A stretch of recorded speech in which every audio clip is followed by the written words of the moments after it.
Radio, enak didengar sepanjang hari. Hai Sobat Top. Masih berada lagi ya sama Yunita Yuka nih Sobat Top di sore hari ini yang alhamdulillah tuh cerah banget gitu ya. Karena beberapa hari yang lalu tuh hujan dan ini tuh seringnya lagi cuaca nggak nonton nggak sih Sobat Top. Apalagi kalau diinget-inget nih ya, kita flashback ke bulan Maret, apalagi sebelum puasa nih Sobat Top ya. Itu tuh banyak kejadian ya, banjir di kota Semarang ya kan, banjir di daerah Kaligawe, pokoknya di daerah pesisir-pesisir gitu ya Sobat Top. Dan semoga nih kamu bukan salah satu yang terdampak banjir gitu. Nah, ngomongin tentang banjir dan juga cuaca atau bencana, kemarin kan juga selain banjir tuh ada tanah longsor juga nggak sih Sobat Top? Aduh, kayak dengernya merinding banget sih ya kan. Nah, dari sini nih kita jadi ngerti itu tuh penting banget ya buat persiapan atau preparation nih Sobat, atau biar kita amit-amit nih ya sebenarnya kalau kena bencana tuh udah tahu penangannya harus gimana. Nah, maka dari itu nih Sobat Top, sore hari ini kita bakalan ngebahas tentang siap menghadapi bencana dengan tenang dan juga tepat. Selain tepat, kita juga harus tenang gitu ya. Tapi ini Sobat Top, kita nggak bakal monolog gitu ya, nggak bakal ngomong dulu dan juga sendirian nih, karena kali ini kita bakalan ditemenin nih ya sama tamu spesial dari Fakultas Kesehatan Masyarakat Universitas Diponegoro. Oke, langsung aja nih ya Sobat Top, kita kenalan. Ada dari siapa nih? Ada Hasna Hadeina Husna. Halo Hasna. Halo. Oke, apa kabar nih Hasna nih? Alhamdulillah ya, baik banget. Sehat. Oke, sehat, jadi bisa buat ngasih informasi ke Sobat Top di sore hari ini ya Hasna.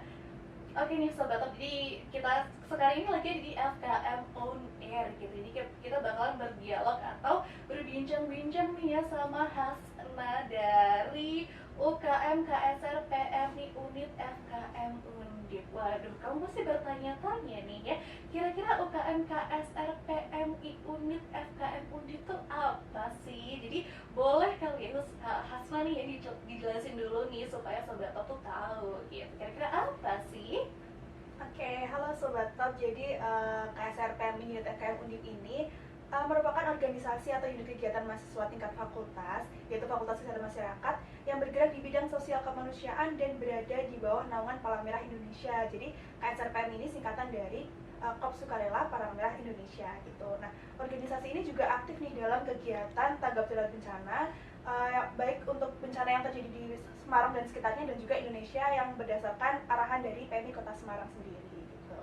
Waduh, keren. Tadi tuh ini tak pikir ini cuma UKM yang dibawahi sama Undip, tapi ternyata juga dibawahi sama PMI ya. Oh, waduh, keren banget nih ya Sobat Top. Nanti kita bakalan kulik-kulik, boleh nggak sih Hasna nih?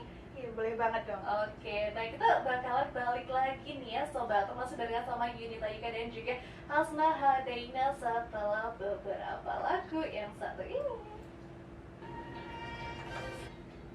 Eyo, Real 77 Top Radio, enak dengar sepanjang hari. Hai Sobat Top, masih nih ya ditemenin sama Yunita Yuka dan juga Hasna Hadeina di sini ya di FKM On Air nih Sobat Top. Dan tadi kita udah ngebahas tentang gimana ya kita harus mempersiapkan diri untuk menghadapi bencana dengan tenang dan juga tepat gitu ya. Nah, di sini nih Hasna Hadeina tuh bakalan sharing-sharing gimana cara untuk siap menghadapi bencana dengan tenang dan tepat. Ya nggak sih Hasna nih? Iya, betul banget. Oke, dan kita mungkin langsung aja nih ya ke pertanyaan yang pertama supaya Sobat Top tuh lebih tahu gitu ya. Oke, nah pertama nih ya, gimana sih Hasna, boleh dijelasin nggak sih pentingnya kita buat mengetahui kesiapsiagaan bencana tuh buat apa sih gitu? Oke, apa sih pentingnya kita untuk mengetahui kesiapsiagaan bencana gitu ya? Sebelum kita tahu pentingnya, kita harus tahu nih kesiapsiagaan bencana itu apa gitu ya. Kesiapsiagaan bencana sendiri itu kan merupakan serangkaian kegiatan yang dilakukan untuk mengantisipasi bencana melalui pengorganisasian serta langkah yang tepat guna dan berdaya guna gitu. Tujuan dari siaga bencana sendiri ini untuk mengurangi ancaman bencana, mengurangi kerentanan masyarakat, dan mengurangi akibat dari bencana itu sendiri. Ini itu dapat dilakukan melalui pendidikan kebencanaan, rencana tanggap darurat, persiapan peralatan dan perlengkapan siaga bencana, dan pengujian serta pemeriksaan peralatan dan sistem pengawasan bencana secara berkala gitu. Dan juga untuk meningkatkan kesadaran dan keterampilan masyarakat dalam menghadapi bencana serta memastikan bahwa semua pihak itu terlibat dalam upaya penanggulangan bencana gitu. Nah, kenapa penting? Karena masyarakat dengan kesiapsiagaan bencana ini, masyarakat jadi tahu gitu potensi ancaman bencana yang ada di sekitar wilayahnya yang dan bisa menganalisis resiko yang ada gitu. Jadi masyarakat tuh tahu gitu apa yang harus mereka lakukan saat nantinya terjadi bencana gitu. Oke, berarti untuk mengurangi resiko yang bakalan terjadi juga gitu ya. Karena kan kita tahu nggak sih Hasna, di Indonesia tuh kan kalau ada bencana tuh ternyata banyak banget gitu ya korbannya. Mungkin ada dari rumah, ya nggak sih, infrastruktur gitu kan. Iya, betul banget. Korban jiwa juga Nah, banyak. iya, banyak juga kan. Nah, salah satunya mungkin penyebabnya adalah karena masyarakat Indonesia tuh kurang gitu ya persiapannya terkait ketanggap bencanaan ini gitu. Iya.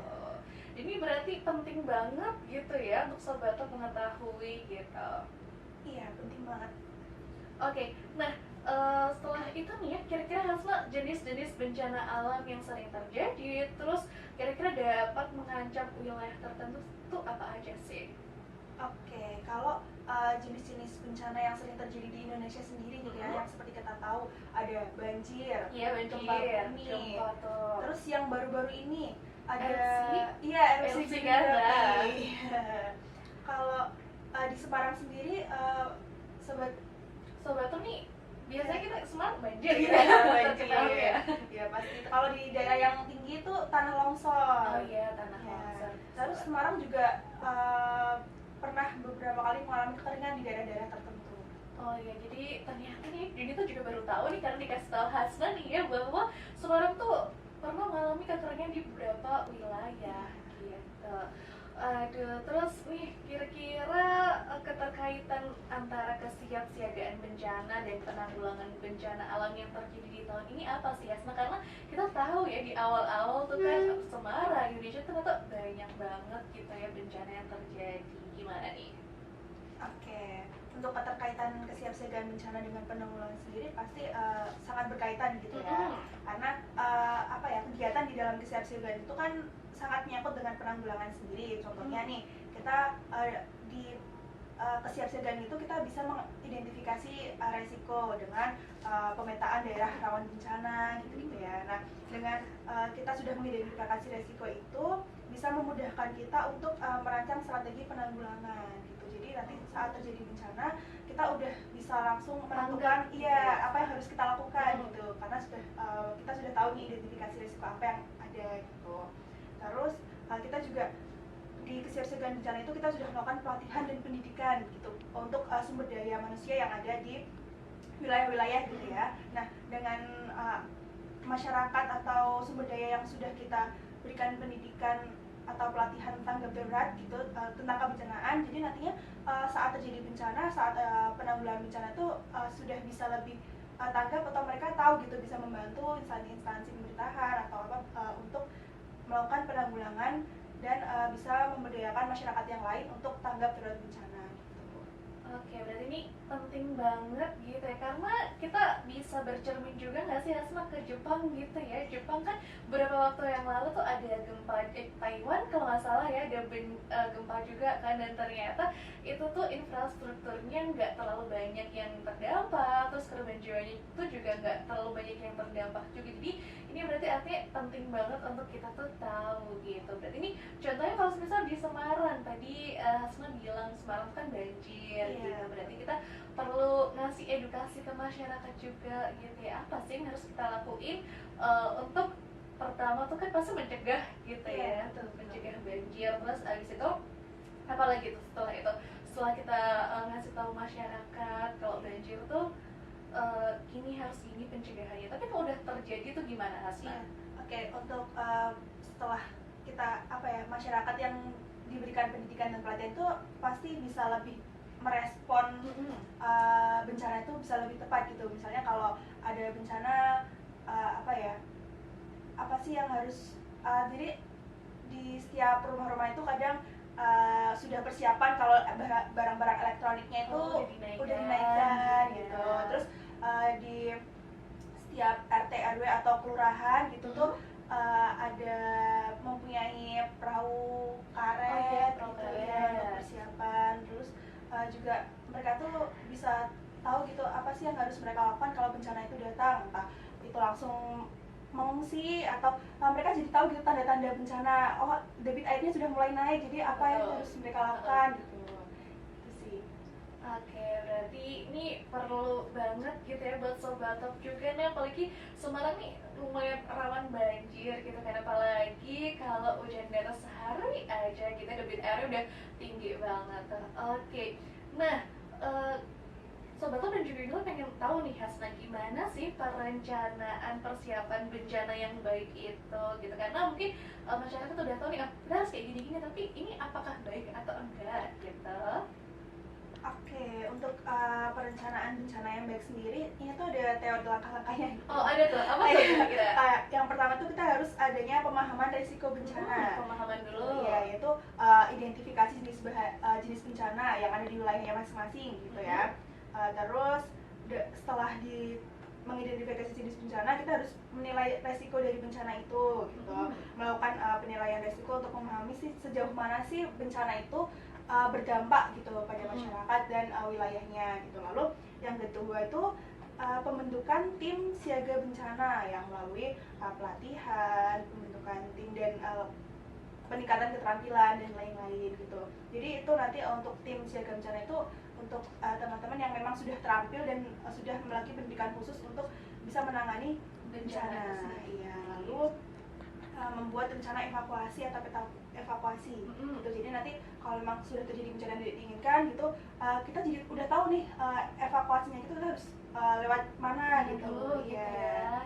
Lalu persiapan peralatan dasar. Peralatan dasar itu meliputi peralatan medis, terus peralatan penyelamat yang tadi sudah aku ceritain ya, perahu karet gitu ya, banjir. Terus ada apa lagi? Terus peralatan perlindungan. Jadi perlindungan tuh apa tuh? Saat nanti bisa terjadi bencana gitu, kita udah punya tenda untuk pengungsian, makanan-makanan cadangan gitu.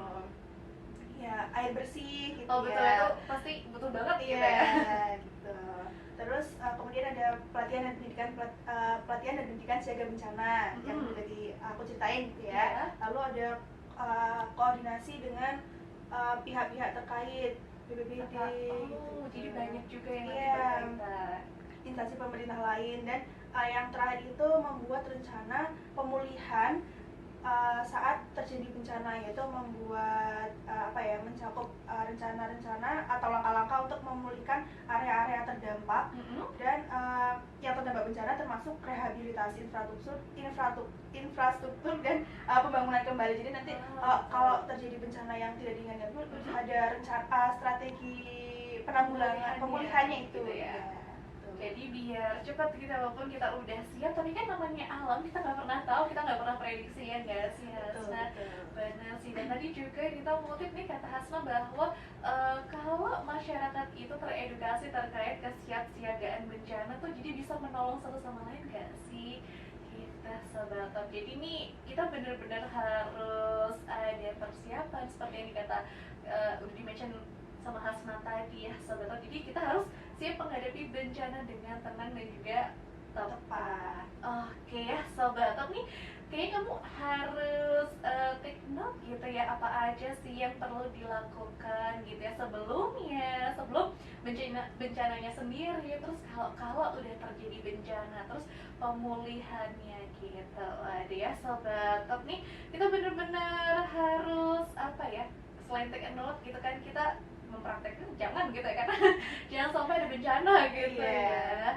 Jadi supaya kita lebih waspada dan juga siap kalau terjadi bencana gitu. Mungkin ada closing statement dulu nih Hasna biar Sobat Top merangkum lagi gitu ya. Apa tuh? Oke, mungkin closing statement dari aku ya, sebagai masyarakat Indonesia yang kita tahu kalau Indonesia ini bencananya itu sangat beragam, ya banyak banget jenisnya juga sangat banyak gitu ya, beda wilayah beda jenis lainnya. Iya, kita tuh harus tahu gitu dan harus siap siaga bencana untuk mengurangi kerugian dari dampak negatif yang dihasilkan dari bencana yang tidak kita inginkan. Kan bencana ini datang bukan dari yang kita pengen gitu iya, bukan di atas rencana kan, datangnya sewaktu-waktu gitu. Jadi kita harus punya persiapan, harus apa ya, harus tahu gitu apa sih yang harus kita lakukan dan tahu apa tanda-tanda bencana.